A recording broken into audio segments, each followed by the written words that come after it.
Assalamualaikum warahmatullahi wabarakatuh. Welcome back to my YouTube channel. Di video kali ini, seperti biasa, saya mau share materi prakarya. Dan di sini pembahasan kita mengenai kerajinan bahan limbah lunak.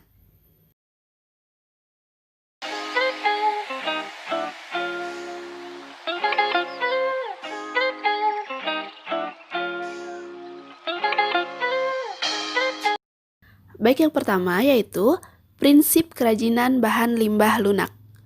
Sebelumnya, perlu diketahui ya, sejak dahulu rakyat Indonesia telah menggunakan produk kerajinan sebagai alat memenuhi kebutuhan hidup sehari-hari, dari mulai kebutuhan fisik hingga kebutuhan non-fisik. Kini, kerajinan berfungsi juga sebagai hiasan baik interior maupun eksterior. Kerajinan Indonesia yang unik dan memiliki ciri khas daerah setempat menjadi acuan yang dapat menjadi penyemangat dalam mengelola kerajinan dari bahan limbah organik ini. Berdasarkan pengetahuan terhadap limbah dan juga pengamatan kebutuhan masyarakat, maka kerajinan dari bahan dasar limbah dapat dibuat dengan berbagai bentuk dan fungsinya. Oh ya, setiap makhluk hidup di bumi dalam proses kehidupannya merupakan penyumbang terbesar dari sampah atau limbah. Nah, sampah itu sendiri adalah suatu bahan yang terbuang atau dibuang dari hasil aktivitas manusia sehari-hari maupun proses alam yang belum memiliki nilai ekonomis. Sampah merupakan limbah padat dengan sampah dan tempatnya yang tidak teratur di suatu tempat dapat merubah pemandangan menjadi tidak indah, menghasilkan bau tidak sedap, dan tentunya dampaknya akan merusak lingkungan. Sampah hanya dapat diolah dengan cara dibuang lalu dibakar atau ditimbun dalam tanah sebagai bahan urukan permukaan tanah. Juga ada yang dimanfaatkan sebagai pupuk tanaman. Lalu limbah itu sendiri dari tempat asalnya bisa beraneka ragam. Ada limbah dari rumah tangga, limbah dari pabrik-pabrik, dan ada juga limbah dari suatu kegiatan tertentu. Dalam dunia masyarakat yang semakin maju dan modern, peningkatan akan jumlah limbah semakin meningkat. Jika kita telusuri bahwa dahulunya manusia hanya menggunakan jeruk nipis untuk mencuci piring. Namun, sekarang manusia sudah menggunakan sabun sebagai pengganti jeruk nipis, sehingga peningkatan akan limbah tak bisa dielakkan lagi. Nah, tahukah kamu bahwa limbah terdiri dari beberapa kelompok? Nah, baik di sini adalah pengelompokan limbah. Jadi, limbah dapat dikelompokkan menjadi 3 bagian. Yang pertama, berdasarkan wujudnya. Yang kedua, berdasarkan sumbernya. Dan yang ketiga, berdasarkan senyawanya. Baik, kita bahas yang pertama, yaitu berdasarkan wujudnya. Limbah dilihat dari fisiknya terdiri dari yang pertama limbah gas, yang kedua limbah cair, dan yang ketiga limbah padat. Limbah gas merupakan jenis limbah yang berbentuk gas.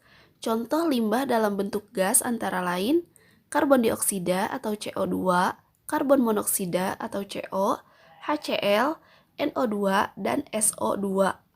Kemudian limbah cair. Limbah cair adalah jenis limbah yang memiliki fisik berupa zat cair.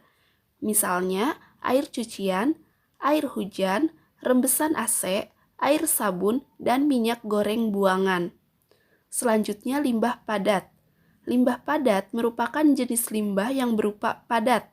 Contohnya kotak kemasan, bungkus jajanan, plastik, botol, kertas, kardus, dan ban bekas. Baik, untuk selanjutnya yaitu berdasarkan sumbernya.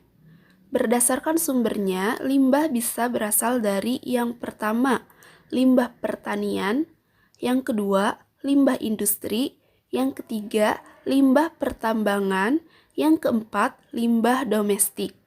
Limbah pertanian ialah limbah yang ditimbulkan karena kegiatan pertanian.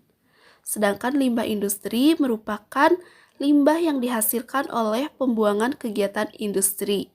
Kemudian, limbah pertambangan ialah limbah yang asal dari kegiatan pertambangan.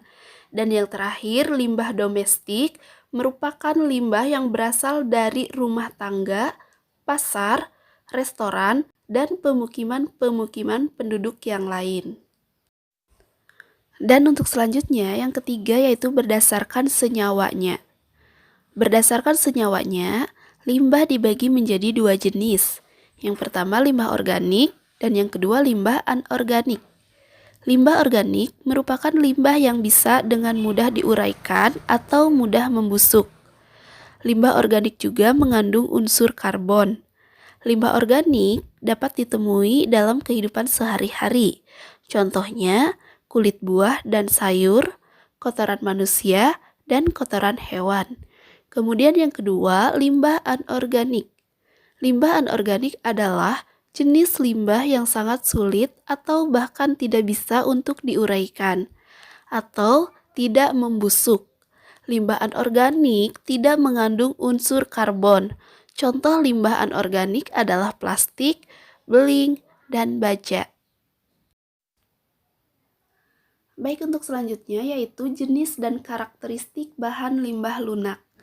Adapun untuk jenis bahan limbah lunak itu sendiri terdiri dari limbah lunak organik dan juga limbah lunak anorganik.